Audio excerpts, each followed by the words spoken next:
There will be thousands, of course, of students walking to the bus stops, crossing the road starting this morning. Drivers need to certainly be aware, and we want to help keep these kids safe. So keep this in mind as you head out the door this morning. There are 198 schools in Duval County. That's 14 new schools, including that. More than 128,000 students are heading to class this morning. 7,600 teachers are there to embrace them. They're employed by Duval County, obviously. And more than 50,000 students will ride the bus, so you will be sharing the road with 875 buses starting, well, pretty much right now and also this afternoon. News for Jack's crime and safety analyst Gil Smith is joining us now live from Mandarin High School. Help everybody stay safe, and important reminders also, Gil, good morning to you, for drivers as they are sharing the road now with these school buses.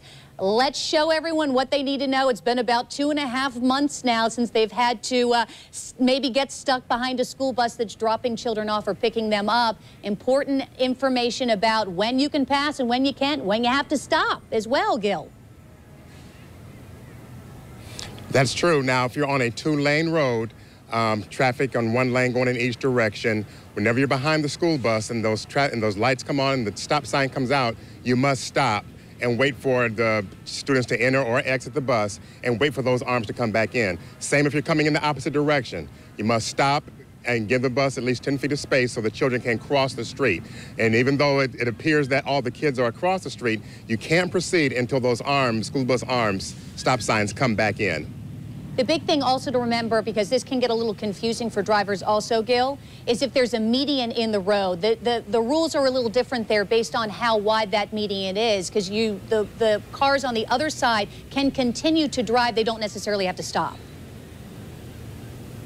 Right, if there's a wide median in the middle of the road, still, the cars behind the bus must stop. No matter what, if you're behind the bus, you must stop. Now, if there's a wide median in the middle of the road, cars coming in the opposite direction, they can proceed with caution, but still they need to look out for kids. Now, if kids are trying to cross the street, stop for them. Anytime you have children there that are crossing the street, you stop when you see those arms out.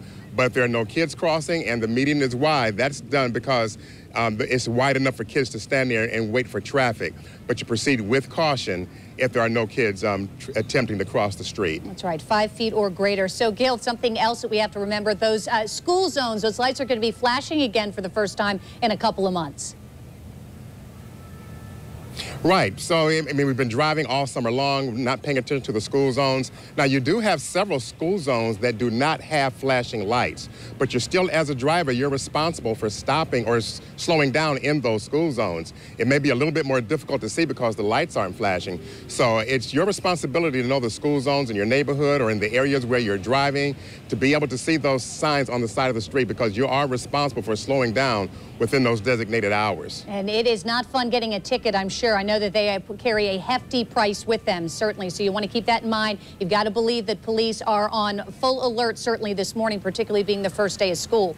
So they're going to be ticketing if you're not careful. And real quick, you know, I know we say it all the time, Gil, the importance of not texting and driving. It is against the law, but even, you know, while you're walking along the sidewalk for the kids.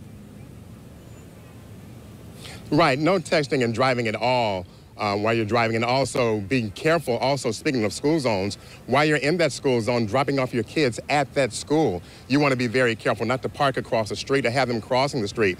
Jennifer, I want to remind the viewers of the report you did a few months ago at the private school at Beach and Parental Home Road, where you saw several kids that were being dropped off across the street on Beach Boulevard and were actually dodging cars trying to get back to the school. Now, we're so fortunate that no kids were hit during that time, but even though you may be at a school that's not as busy as Beach Boulevard, it still could be dangerous. So you don't want to drop kids off across the street and have them have to cross in order to get to the school. Yeah, everybody just has to remember, Gil, you're going to have to get up earlier, you know, budget the time that you need to drop the children off in a safe area so that they can get to school certainly safely. Thank you very much, Gil. I know that we'll have more live